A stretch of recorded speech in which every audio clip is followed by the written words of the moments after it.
My Hero Academia chapter 277 has dropped, and my god, this was everything I wanted and more. This is, I cannot stress enough that every single one of these reviews, every chapter I read, I am even more hyped for the next one.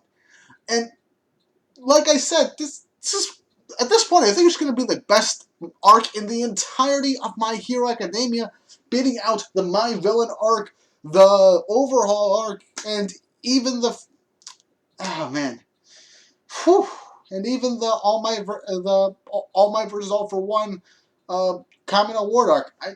I mean, come on, My Hero Academia has gotten so much better over the years, and this arc is the culmination of it. So much setup, and everything just keeps falling into place, and even more keeps coming in. I cannot wait to see what happens next. So, without further ado, let me calm down for a sec. Okay, all right. So, we start off where we left off last chapter, with Deku saving Aizawa from Shigaraki, charging straight in and grabbing Shigaraki. With this happening, everyone's shocked to see Bakugo and Deku on the battlefield. And Deku saying, the worst case scenario is losing their teacher. The teacher that's helped them and helped them grow, helped them learn more about their quirks, and saw them become better heroes. They don't want to see him go. They also said, and Deku also gave pretty sound reasoning to why it's okay for them to fight, because as long as Shigaraki's quirks are erased, and since all the other heroes are too busy battling all those near high ends in the distance, it's alright for Deku and Bakugo to land a hand to battle Shigaraki. Because, as we all know, the second Aizawa blinks, Shigaraki will take that opportunity, and he will erase everything. He'll decay everything. And that is something I really, really don't want to happen, because, I mean, it's probably going to end up happening. There's only so much time Aizawa can keep Shigaraki stopped like that. So, yeah, there is that going on. And this fight just keeps getting better from here. So after Deku and Bakugo are out on the battlefield, Deku uses Black Whip to restrain Shigaraki, gets behind them, tries to restrain him as much as he could. Bakugo gets up in Shigaraki's face and uses AP shot machine gun to try and deal some damage to Shigaraki. Shigaraki waves away the dust and flames, saying, What is that your idea of some cute fireworks? He then managed to use his own strength to push forward, and Deku wasn't able to hold Shigaraki back, so it was enough for Deku to get trailed along. Shigaraki gets up in Bakugo's face and is like, "You're not on my radar anymore, kid." And right when he's about to hit Bakugo, Endeavor shows up and lands a nice solid punch right on the side, knocking Shigaraki back. And that definitely dealt some damage. I'm glad Endeavor got right back up. And he's back on the battlefield, knocking Shigaraki back a good distance away from everyone else. As Shigaraki's being flung into distance and, skipping over, rolling over, etc. to recover, Endeavor asks where Shoto is. They say, it's just us. He's not here. And Shigaraki's starting to get back up. And just like that, Endeavor ends up saying that Shigaraki's body is about as strong as All Might's, which is a follow-up to Gran Torino saying that it's beyond human at this point. Deku's surprised at this, like, All Might? And honestly, they gotta go at this point. They gotta keep going at this point. Now, here's the thing: we do know that this isn't quite at All Might level of strength for Shigaraki.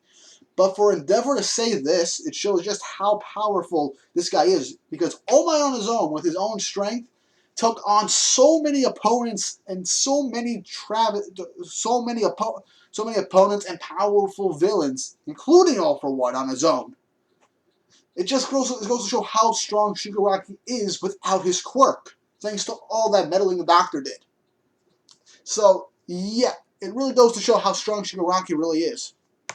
So they continue their attack. Endeavor starts to launch forward as Shigaraki launches forward.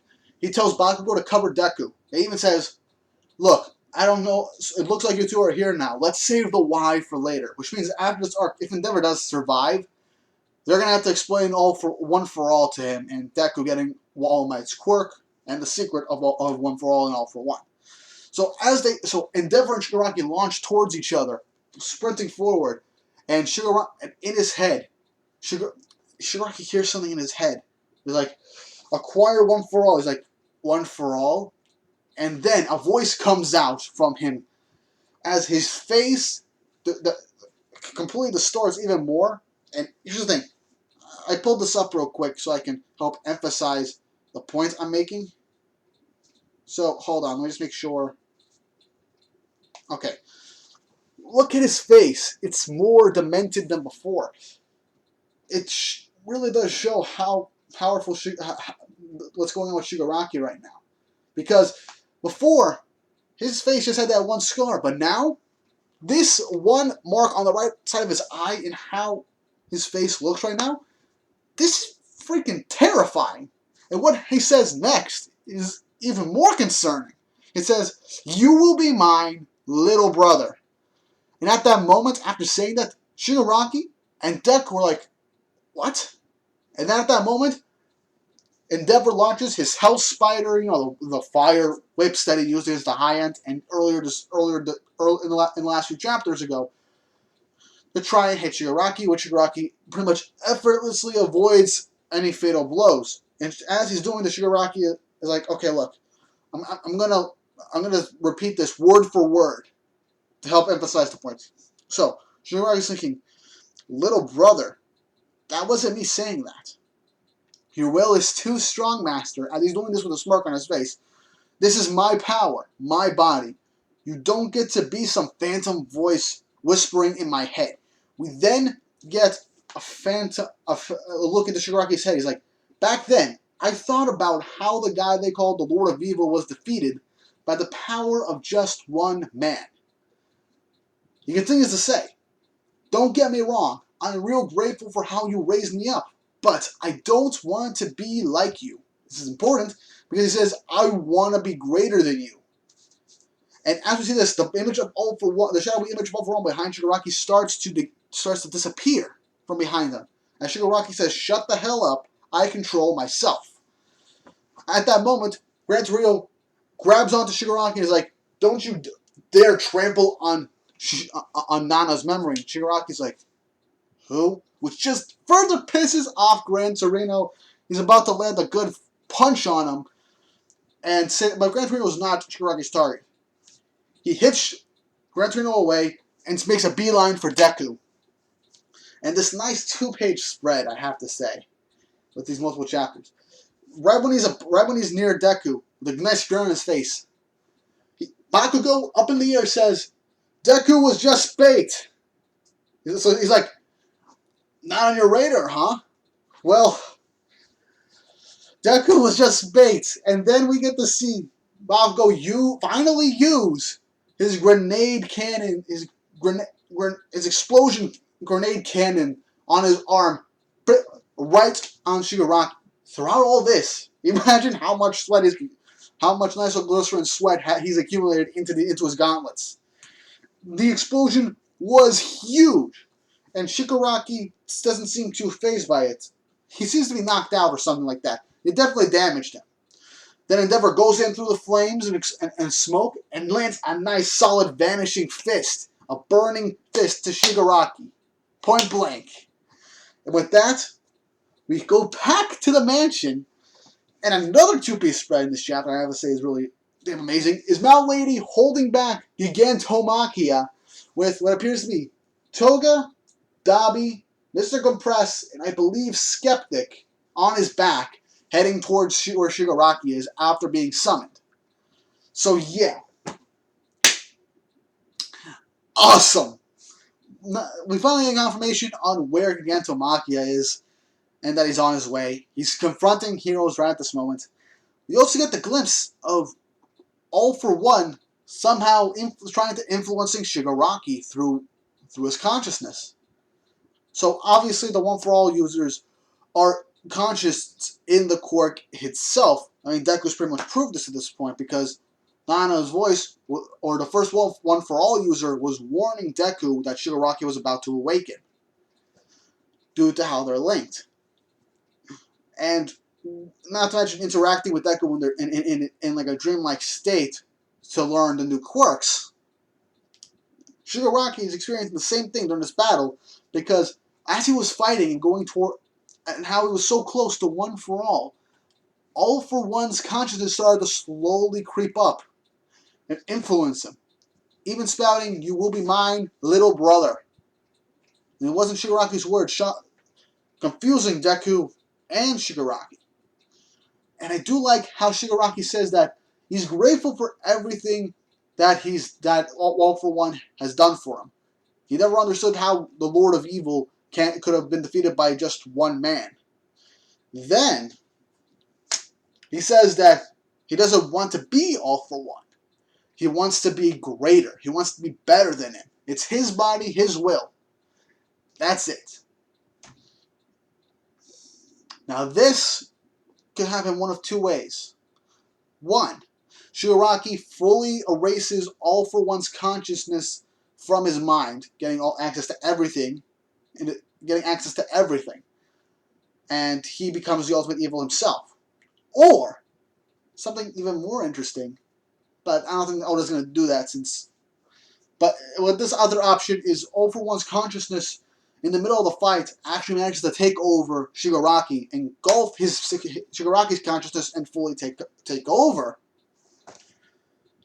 Of course, then there'd be two All for Ones in the world, since the other one is currently in Tartarus prison. It's something. I mean, I don't put it past All for One to have that as his goal, to get a stronger, younger body than the one that he currently has now. But then there'd be two All for Ones in the world. So, I don't know how that would happen. But, regardless, this was a nice action piece. Deku and Bakugo going to save their teacher, teaming up and using One for All as bait, so Bakugo can use a giant explosion to hit Shigaraki almost point blank range with that amount of force that could, a normal person, it would probably kill them or fatally wound them. Best case scenario. So this definitely didn't kill Shigaraki or deal any massive hits, but it did injure him since he doesn't have his regeneration, since it was negated by Aizawa. So, with all that said and done, the Gigantomachia is now getting ready to head onto the battlefield with Toga, Compress, Dabi, and from what it looks like, Skeptic on his back. I would like to see Redestro on there too, because having him there to back up Shigaraki will make things a lot more difficult. But Melody Lady is holding back Gigantomachia. This is something I am looking forward to seeing, because Mount Lady is a pretty strong pro hero, despite her being pretty famous. She is a heroic pro hero, and she is pretty strong. Though I do see Gigantomachia taking her down and then rushing. I don't think he's going to prioritize killing the heroes. He's just going to make a beeline for Shigaraki. I see that happening. I don't think he's going to try killing them, because that would just waste time, since Gigantomachia is loyal to a fault. Well, not to a fault. He's fanatically loyal to All for One and All for One's successor. So I do see him not prioritizing killing the heroes, since I don't think Shigaraki gave that order. So I feel like he's just gonna knock out whoever gets in his way. If he kills a handful of heroes while he's heading towards Shigaraki, I see that happening. But since I believe Shigaraki didn't flat out say kill everyone in your way, I don't see Gigantomachia prioritizing killing the heroes in his way. He could injure them, or he could just injure them and kill a few very weak heroes on his way through. But what do you guys think is going to happen next? Do you think Gigantomachia is going to make it in time to save Shigaraki and take out Eraserhead or something? Or do you think Shigaraki will manage to survive long enough to take out the heroes, and Gigantomachia will just show up and Shigaraki will leave? Let me know in the comments down below what could happen next in this war arc. And do you think All for One will try and take over Shigaraki's consciousness completely? Please tell me down below what you think is going to happen next. Above all else, have an awesome day.